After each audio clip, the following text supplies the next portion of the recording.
Welcome to Unity Global Heart Ministry. For those of you who don't know me, I'm Reverend Karen Epps, and I am blessed to serve this online spiritual community. Thank you for joining us today. Today is Holy Saturday, which marks the third of the fourth distinct points along the path of the initiate, moving into mystical union through the course of Holy Week. We began with Maundy Thursday and an invitation to dedicate some aspect of our lives, your life, to sacred service as an act of devotion in God. We then went to Good Friday, recognizing that this is the time of the pruning, the crucifixion, where that which is no longer serving us is stripped away. Oftentimes we have a realization of what that particular characteristic may be or facet of ourselves that needs to be stripped away as a result of devoting ourselves in God. I've been using my own journey as a way of being able to share how this appears in our own lives.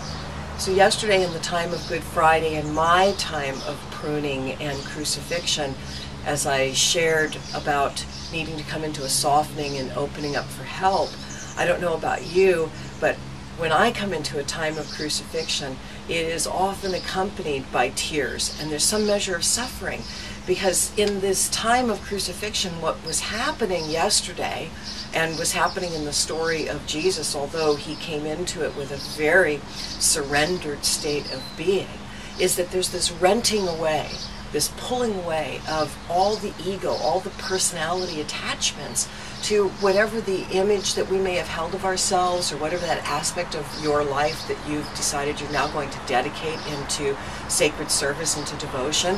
I mean, for me, it was a beautiful decision of coming into another aspect, another layer of how ministry is going to show up, and yet everything that was around it has fallen away into the opportunity of what will be transformed and brought into newness.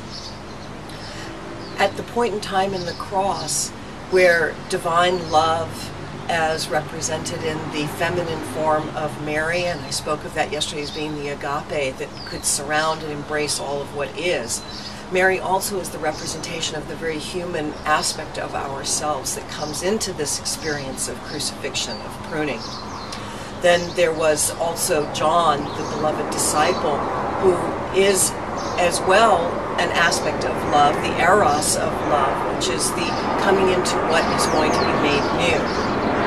Both were enfolding the experience.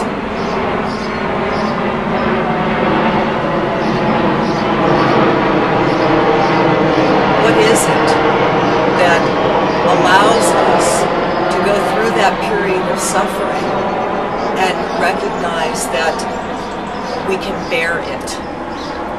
It is the appearance of love, but it's also the knowing that our suffering is not something that continues permanently, that it is a stage. It is this pruning and crucifixion stage is one of the markers on the path of the initiate. Which brings us then to Holy Saturday.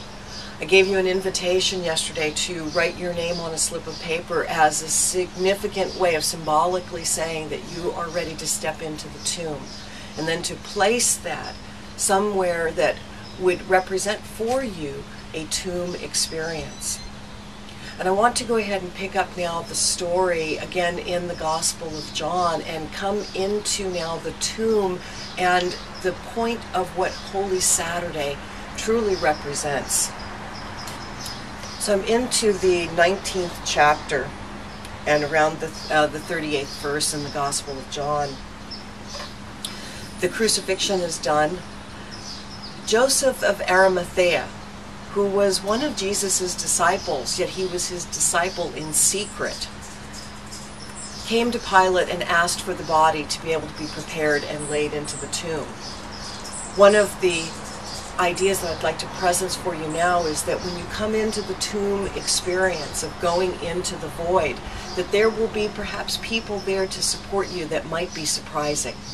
I had that experience yesterday where someone that I didn't even think of that might be able to offer support for this transition that I'm currently experiencing sent me an email with a very generous offer to spend time with me and help coach me through these stages of unfolding that I'm experiencing. So Joseph of Arimathea goes to Pilate and asks for the body of Jesus in order to prepare it for the tomb. What is the tomb experience? This particular point along the path of the initiate that is unfolding into mystical union. The tomb is the place where we go into the deep, deep silence, into the void and the waiting. See, the tomb is where there is no activity. It is about being in that state of surrendered, total surrendered willingness, total surrendered love that awaits then the divine revelation that comes in the darkness. When they received the body of Jesus, they anointed it. They prepared the body with oils, myrrh, frankincense, the preparation in the area of the throat, the power of the spoken word, in the hands of serving in the world in the transformed state in the resurrected Christ.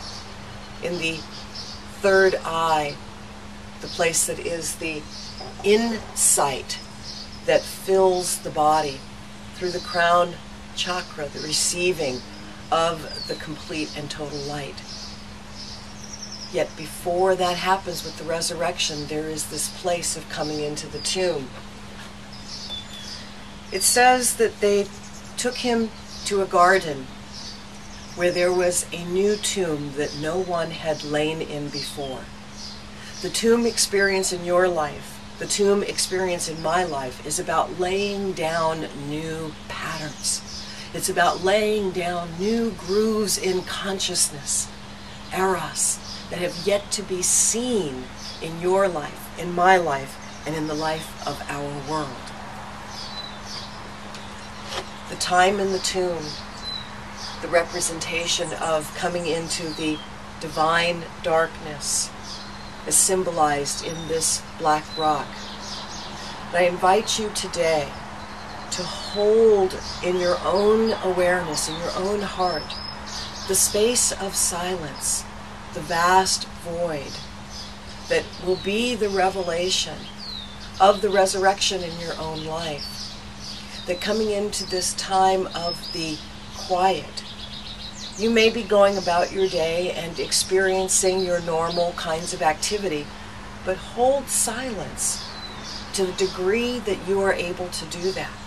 It is possible to indicate that we may want to order something or need to purchase an item if you are in that kind of activity, and still retain silence. And even with that, I would invite you that as you go through your day to set aside a particular point in time where you will sit, where you will rest and be in the void. This is perhaps the most difficult, believe it or not, point on this path of initiation, of coming into mystical union. For going into the divine darkness is actually the place where the complete dissolve, the complete transmutation has to take place. We sometimes forget that when we talk about the butterfly as the metaphor for transformation, the caterpillar going into the butterfly, we sometimes forget that the caterpillar is completely dissolved while it's in the chrysalis. Nothing of what it formerly was remains. The same is true for us in this experience of being in the divine darkness, in the tomb. So let us enter into a time of silence together. And so I invite you to become still wherever you may be, to take a deep breath, almost as if it is the last, and come into the divine darkness, and let us wait. Let us wait and rest on the Beloved.